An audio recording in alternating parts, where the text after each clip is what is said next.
ఒకసారి ఈ వీడియోని చూడండి. Oh, yeah. But she gets it.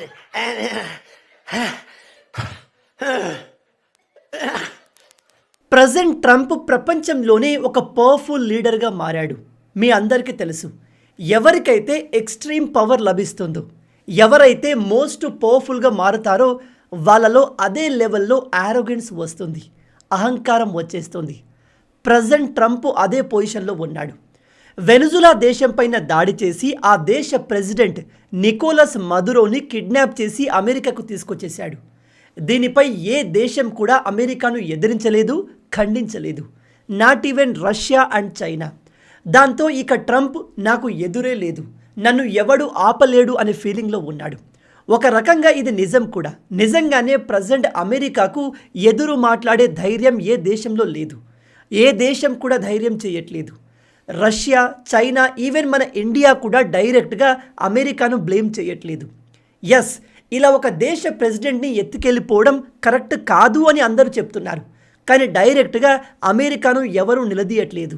అయితే ఇదే యారోగెన్స్తో ఇప్పుడు ట్రంప్ ఒక స్పీచ్లో మాట్లాడుతూ మోడీ గారిని అవమానించాడు. అలాగే ఫ్రెంచ్ ప్రెసిడెంట్ ఇమాన్యుయల్ మ్యాక్రోన్ని దారుణంగా మాక్ చేశాడు. అండ్ నికోలస్ మాదురో గురించి కూడా మాట్లాడాడు.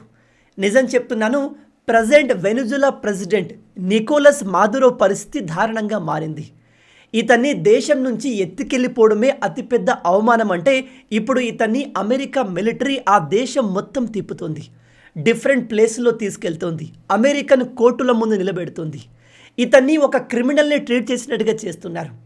ఇక ఈ ట్రంప్ మోడీ గారి గురించి ఏం మాట్లాడాడు అంటే ఒకసారి ఈ వీడియో క్లిప్ని చూడండి. The Apache helicopter.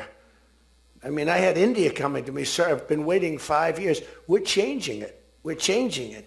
India ordered 68 Apaches, and Prime Minister Modi came to see me. Sir, may I see you, please? Yes. చూసారా, మోడీ గారు ట్రంప్తో sir can I please see you అని బతిమలాడుతూ అడిగారంట. అప్పుడు ట్రంప్ అహంకారంతో ఎస్ ఏంటి అని మాట్లాడాడంట. ఇలా ఇతర దేశ లీడర్లను అవమానకరంగా మాక్ చేయడం ట్రంప్కి ముందు నుంచే అలవాటు. కానీ ఇప్పుడు ఇతనిలో అహంకారం పెరిగేసరికి అందరితో ఇలాగే బిహేవ్ చేస్తున్నాడు. ప్రజెంట్ ఈ ట్రంప్కి మోడీ పైన విపరీతమైన కోపం ఉంది. ఎందుకో తెలుసా? ట్రేడ్ విషయంలో అన్ని దేశాలు ట్రంప్ ముందు లొంగిపోయాయి. అమెరికాతో ట్రేడ్ అంటే అమెరికా చెప్పినట్టే ఇతర దేశాలు వింటాయి.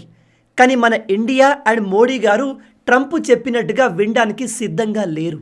ట్రేడ్ అనేది రెండు దేశాలకు బెనిఫిట్ అయ్యేలా జరగాలి. కేవలం ఒక్కరు మాత్రమే బెనిఫిట్ అయి ఇంకొకరు సఫర్ అయితే అటువంటి ట్రేడ్ మాకు అవసరం లేదు అని మోడీ గారు ఖరాఖండిగా చెప్పేశారు. అందుకే ఈ ట్రంప్ ప్రపంచంలో ఏ దేశం పైన లేనంతగా 50% టారిఫ్ మనపైన వేశాడు. ఇండియా నా మాట వినకపోతే ఈ టారిఫ్ని మరింత పెంచుతాను అని బెదిరిస్తున్నాడు కూడా.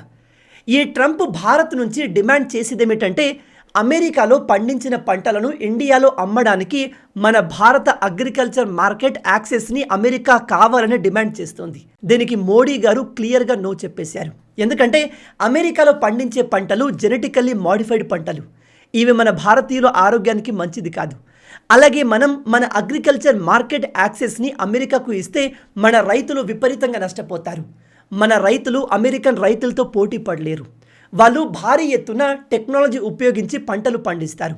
అండ్ పండించిన పంటలు కూడా జెనెటికల్లీ మాడిఫైడ్ కాబట్టి అవి చూడడానికి మనకన్నా బెస్ట్ క్వాలిటీ, పెద్ద సైజులో ఉంటాయి.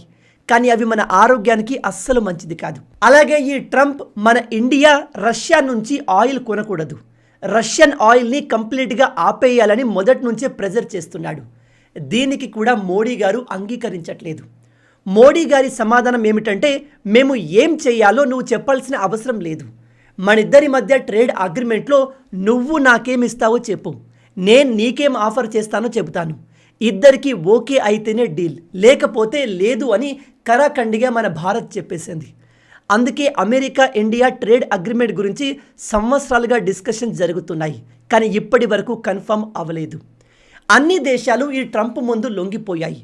కానీ మన ఇండియా మాత్రం లొంగలేదు. అందుకే ఈ ట్రంప్కి ప్రజెంట్ మన ఇండియా అన్న మోడీ గారు అన్న విపరీతమైన కోపం. భారత్ ఈ చిల్లర పాకిస్తాన్, బంగ్లాదేశ్ లాగా అమెరికా కాళ్ళ దగ్గరికి ఎందుకు రావట్లేదు అనేది ప్రజెంట్ ట్రంప్ యొక్క ఫ్రస్ట్రేషన్. అందుకే వీడు మన మోడీ గారిని మాక్ చేస్తున్నాడు, ఆయన గురించి అవమానకరంగా మాట్లాడుతున్నాడు. ఇప్పుడు మీలో కొందరికి ఒక డౌట్ రావచ్చు, బ్రదర్ ఈ ట్రంప్ గాడు మనల్ని ఇంతగా టార్గెట్ చేస్తున్నాడు, మోడీ గారి గురించి అవమానకరంగా మాట్లాడుతున్నాడు, అలాంటప్పుడు మనం ట్రంప్కి కూడా అదే లెవెల్లో ఎందుకు ఆన్సర్ ఇవ్వకూడదు? మనం కూడా ట్రంప్ గురించి అతను మాట్లాడినట్టే మాట్లాడవచ్చు కదా అని. దీనికి సమాధానం మనం ట్రంప్ లాగా మాట్లాడలేము. ఎందుకంటే ప్రజెంట్ అమెరికా ప్రపంచంలోనే ఒక గ్రేటెస్ట్ నేషన్, ఇది మనం ఒప్పుకోవాలి. ప్రపంచంలో చాలా దేశాలు అమెరికా పైన డిపెండ్ అయి ఉన్నాయి. అమెరికా మార్కెట్ ప్రపంచంలోనే అతిపెద్దది. అన్ని దేశాలు అమెరికా మార్కెట్ యాక్సెస్ కావాలి అనుకుంటాయి. ప్రపంచవ్యాప్తంగా ఉన్న పెద్ద కంపెనీలు వాళ్ళ ప్రోడక్ట్స్ని అమెరికన్ మార్కెట్లో అమ్మితేనే అవి సక్సెస్ కాగలవు.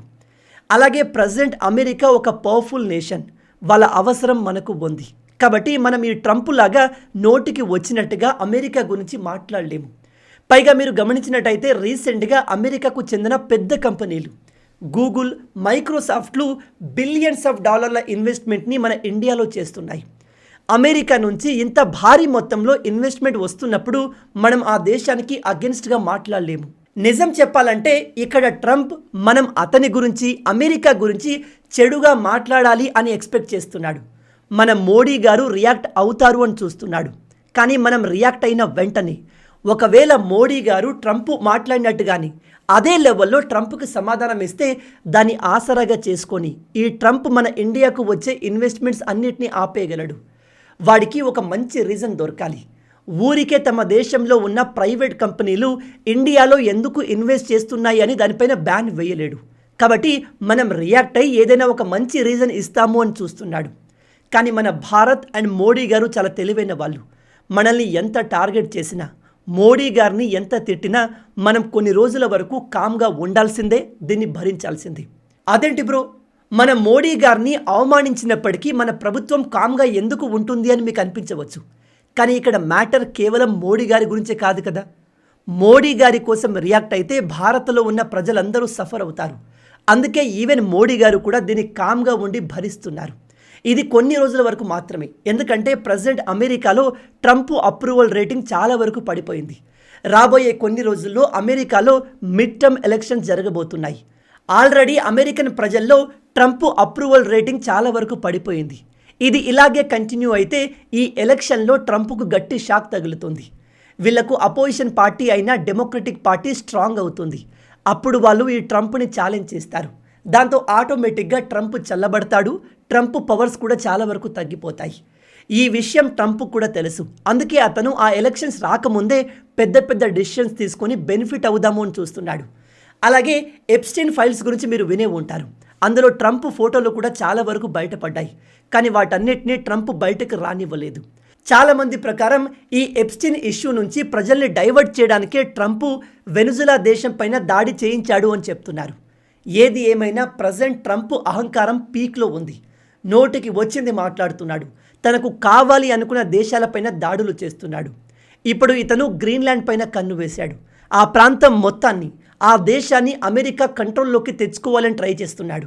అయితే దీనికి అగెన్స్ట్గా ఫ్రాన్స్ ప్రెసిడెంట్ అయిన ఇమాన్యుయల్ మ్యాక్రాన్ మాట్లాడుతూ అమెరికా వెనుజులా దేశం పైన దాడి చేయడం కరెక్ట్ కాదు, ఇది ప్రపంచంలో హింసను ప్రేరేపిస్తుంది. రేపు అమెరికా లాగే రష్యా యూరప్లోని చిన్న దేశాల్ని ఆక్రమిస్తే, చైనా కూడా ఇలా చేస్తే మనం ఊరుకుంటామా? ఇదే కంటిన్యూ అయితే చిన్న దేశాలు సర్వైవ్ అవ్వడం కష్టంగా మారుతుంది. ఒక దేశం చిన్నదైనా పెద్దదైనా ఆ దేశ సావర్నిటీని గౌరవించాలి. ఇలా దాడి చేయడం కరెక్ట్ కాదు అంటూ మాట్లాడాడు. దీనికి రెస్పాండ్ అవుతూ ట్రంప్ ఇతన్ని ఎలా ట్రోల్ చేశాడో తెలుసా? ఒకసారి ఈ వీడియో చూడండి.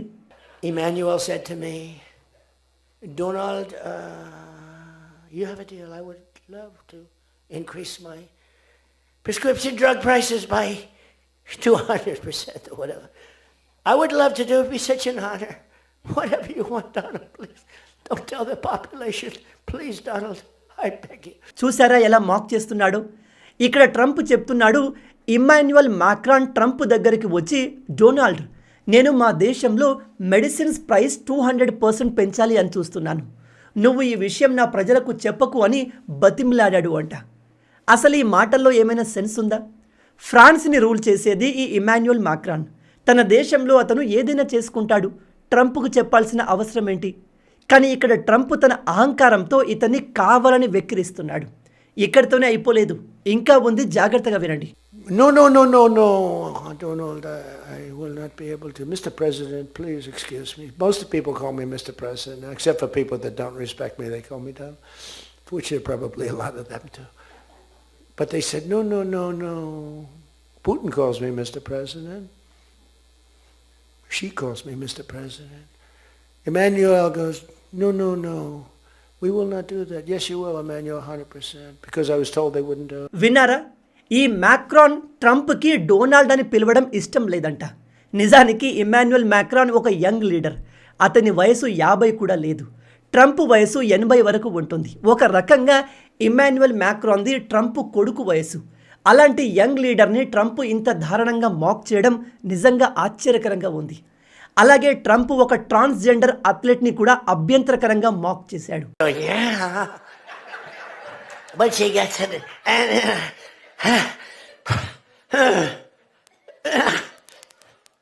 drops the thing, walks off the stage crying. Her mother's crying, her father. చూసారా? మనోడు కంప్లీట్ డిఫరెంట్ లెవెల్లో వేరే ప్లానెట్లో ఉన్నాడు. ఇతని అహంకారం ఎప్పుడు అణుగుతుందో మనం వేచి చూడాలి. మీరు మన హిస్టరీ చూసుకున్నా, ఇతిహాసాలు చూసుకున్నా, ఇలా ఒక వ్యక్తికి, ఒక రాజుకి లేదా రాక్షసుడికి విపరీతమైన పవర్స్ వచ్చినప్పుడు అతనిలో అహంకారం పెరుగుతుంది. అలాంటి టైంలో వీని ఓడించడానికి ఒక కొత్త శక్తి, లీడర్, వీరుడు ఉద్భవిస్తాడు. ఈ ట్రంప్ పొగర్ని అణచడానికి ఎవరు వస్తారో వేచి చూడాలి. మొత్తంగా ఇవి ఈ వీడియోకి సంబంధించిన పూర్తి విషయాలు. ఇదంతా విన్నాక ట్రంప్ పైన మీ ఒపీనియన్ ఏంటి? ట్రంప్ని ఛాలెంజ్ చేసే లీడర్ ప్రజెంట్ ప్రపంచంలో ఉన్నాడా? ఉంటే ఎవరు? అండ్ ఇక్కడ ట్రంప్ ఎంత వాగినా ఇండియా కామ్గా ఉండడం బెటర్ అంటారా? లేదా మనం కూడా ట్రంప్ లాగే స్ట్రాంగ్గా రియాక్ట్ అయితే బాగుంటుందా? మీ ఆలోచనల్ని కింద కామెంట్లో చెప్పండి. ఈ వీడియో మీకు నచ్చింది అనుకుంటున్నాను. నచ్చితే అలా ఊరికే చూసి వెళ్ళిపోకుండా వీడియోని లైక్ చేయండి. మన తెలుగు యువతను ఎంత వీలైతే అంత దేశభక్తులుగా మార్చాలి అనే మిషన్తో పనిచేస్తున్నాము. మన ఛానల్ని సబ్స్క్రైబ్ చేసుకొని ఆ మిషన్లో మీరు భాగమవ్వండి. రాబోయే వీడియోలో ఇంకో ఇంట్రెస్టింగ్ టాపిక్తో మళ్ళీ కలుద్దాం. అంటిల్ దెన్, జై హింద్, జై భారత్, భారత్ మాతాకి జై.